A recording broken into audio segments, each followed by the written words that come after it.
ये कोई कहानी नहीं है, ये है एक खुदाई फैसला। ये कोई शायरी नहीं, ये है कुरान का वो वादा जो जिंदा सबूत बनकर मक्के की गलियों में उतरा। ये कहानी है उस खानदान की जिस पर खसारे की मोहर लग गई। कयामत तक के लिए वो दिन था जब वक्त ने करवट ली। वो सुबह मक्के के लोग अपने रोजमर्रा के कामों में मसरूफ थे जब अचानक एक पुकार आई, एक ऐसी पुकार जो सिर्फ खतरे के वक्त दी जाती थी। ऐ लोगो, अगर मैं तुमसे कहूं कि इस पहाड़ के पीछे दुश्मन की एक फौज तुम्हारे ऊपर हमला करने के लिए तैयार, क्या तुम मेरा यकीन करोगे? हाँ, क्यों नहीं? आप सच्चे हैं, आप तो सादिक और अमीन हैं। हम यकीन करेंगे। एक लम्हे का सुकून, फिर वो फैसला कुन ऐलान हुआ जिसने हवा में जहर घोल दिया। तो ऐ लोगो, मैं तुम्हें एक सख्त अजाब से खबरदार करता हूँ और ये बताता हूँ कि इबादत करो उस एक रब की। ये बात सुनकर तमाम सरदारों के चेहरे गुस्से से सुर्ख हो गए। ये तो उनके बाप दादा के दीन पर हमला था। और फिर एक शख्स उठा जिसकी आंखों में आग और नफरत थी। ये कोई और नहीं, आप सल्लल्लाहु अलैहि वसल्लम का अपना चचा था, अबू लहब। चीखते हुए नफरत से, सारी जिंदगी तुम्हारा सत्यानाश हो। क्या तुमने हमें इसीलिए यहाँ जमा किया था?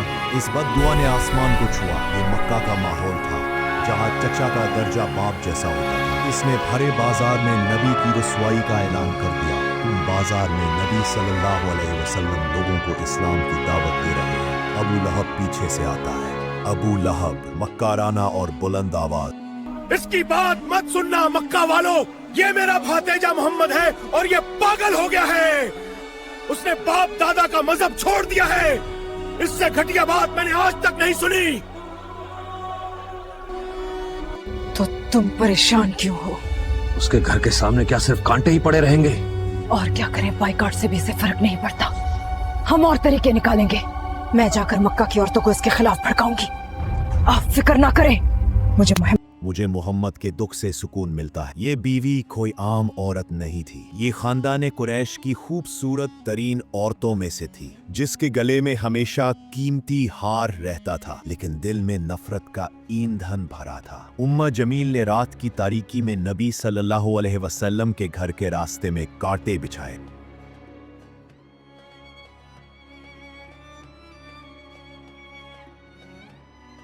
ओ अतैबा, सुन रहे हो? मेरा चेहरा तुम पर हराम है। बाबा क्या हुआ? तुम अपनी बीवियों को तलाक दोगे अभी के अभी। इनका बाप एक झूठा दीवाना है।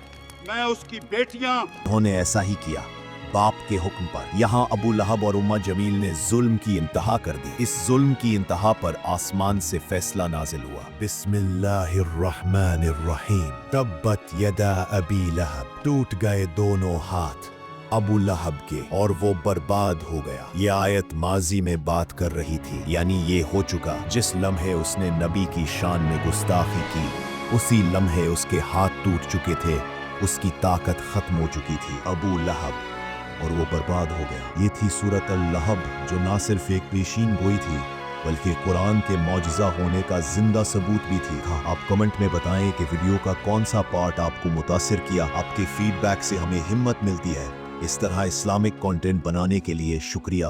अस्सलामु अलैकुम वरहमतुल्लाहि वबरकातुहू।